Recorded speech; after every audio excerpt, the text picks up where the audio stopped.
गरीब साध साध सब नेक हैं, आप अपनी ठोरे। जो सतलोक ले जाएंगे वो साधु कोई और।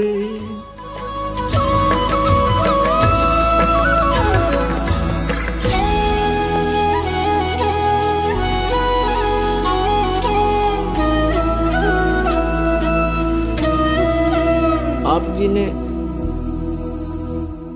श्री शिव पुराण, संस्कृत शहीदों शिव पुराण है और वेंकटेश्वर प्रेस से जो प्रकाशित और छपी है,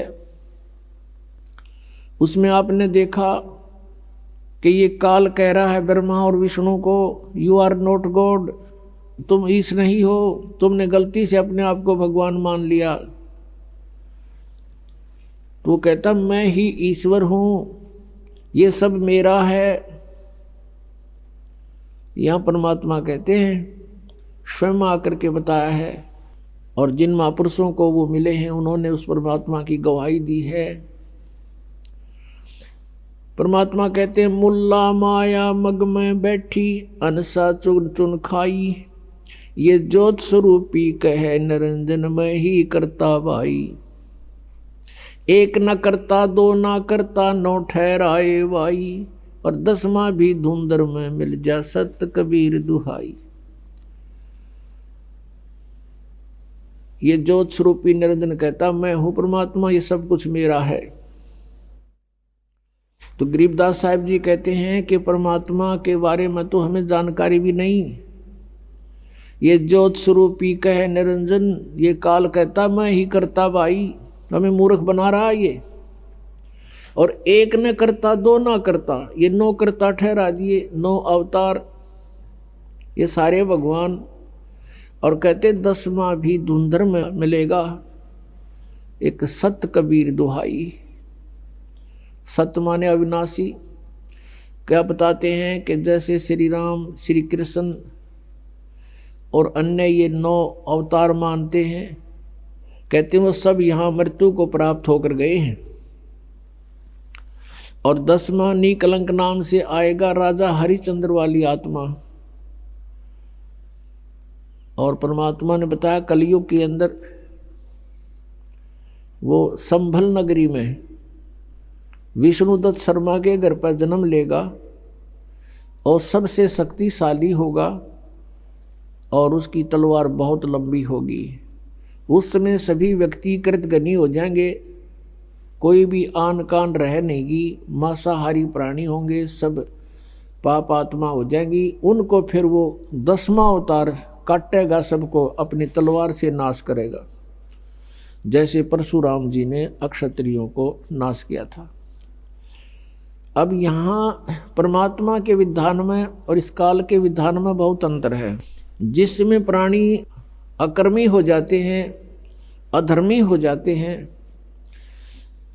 जैसे अक्षत्रिय लोग यानी राजा लोग और राजा के दरबारी लोग, ये अधर्मी हो गए थे, इनके कोई आन कान नहीं रही थी। उस समय काल प्रेरणा से परशुराम जी का जन्म हुआ। परशुराम जी ने फिर उन दुष्टों को सबको काटा, मार डाला। अब ये विधान है इस काल का कि निकम्मों को ऐसे सेट करना है, और परमात्मा का विधान है कि किसी बुरी आत्मा हो, अब वो अज्ञान से बुरी होगी और इस तत्व ज्ञान से वो ठीक हो जाएगी। तो परमात्मा का विधान है कि सारे निकम्मा आदमी हो उसको सत्संग सुनावे, तत्व ज्ञान से परिचित करावे, फिर अपने आप उसको विष दिखाई देगा, वो सब बुराइयों से बचेगा। लेकिन काल उस तत्व ज्ञान को नहीं चलने देता, उसको डर बना रहता है कि इससे परिचित होने के बाद प्राणी यहां नहीं रहेगा। इसलिए वो लोकवेद सुनाता है, अपने दूतों को भेजकर सारी जनता को भ्रमित करवाता है, और जिसका अभी तक हम दुष्परिणाम भोग रहे हैं। अब 10वां अवतार जो आएगा, अब राजा हरिश्चंद्र की आपने कथा सुनी हो, वो कितने पुण्य आत्मा थे, कितने धर्मात्मा थे और किस प्रकार वो अपनी मर्यादा का पालन करने वाले थे। बच्चे को भी बेच दिया, पत्नी को भी बेच दिया, आप भी बिक गया, लेकिन अपना सत नहीं छोड़ा। वो अब स्वर्ग के अंदर विद्यमान है, वो राजा हरिश्चंद्र वाली आत्मा। कुछ पनों को तो वहां नाश करवा दिया उसका स्वर्ग में, और फिर उसको श्रृंगार कर भेजेगा, 10वां अवतार बनाओगा और उसकी के ड्यूटी लाओगा काल के इन सब को काट दे, जितने भी प्राणी बकवादी हो गए उस टाइम, एंड ऑफ द कलयुग। अब वो आवेगा, सबको काटेगा, मार डालेगा जो निकम्मे, अच्छी आत्माओं को छोड़ देगा। उस समय जिनमें जरा सी भी धार्मिकता शेष होगी उनको नहीं मारेगा। ये विधान रहा परमात्मा का, कितनी आपदाएं आवें लेकिन भक्तों का नाश होया नहीं करता। और फिर उसके वो बैड अकाउंट में लिख दिए जाएंगे, जितने जीव हिंसा वो करेगा। अब उसको फिर यहाँ से पापों से लाद के भेजेगा और यहाँ उसकी महिमा हो जाएगी जैसे रामकृष्ण की होगी। रामचंद्र जी ने बाली मारा था सुग्रीव का भाई, और उसका भी बदला देना पड़ा श्री कृष्ण रूप में। उस बाली वाली आत्मा ने श्री कृष्ण जी के पैर में तीर मार कर वध किया।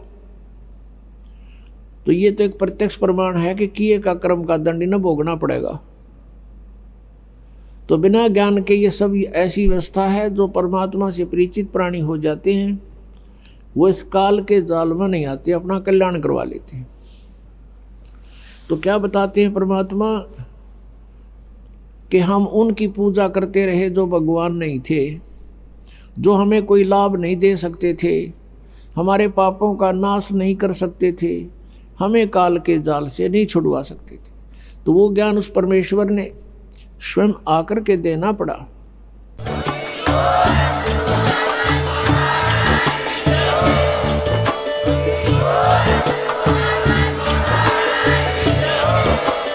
आप सुन रहे थे जगत गुरु तत्वदर्शी संत रामपाल जी महाराज जी के मंगल प्रवचन। अधिक जानकारी के लिए विजिट कीजिए हमारी वेबसाइट www.jagatgururampalji.org। संत रामपाल जी महाराज जी के शुभ आशीर्वाद से पूरे विश्व भर में 500 से भी ज्यादा नाम दीक्षा केंद्र हैं, जिन पर संत रामपाल जी महाराज जी द्वारा ऑनलाइन निशुल्क नाम दीक्षा दी जा रही है। अपने नजदीकी नाम दीक्षा केंद्र का पता करने के लिए संपर्क करें 8222880541।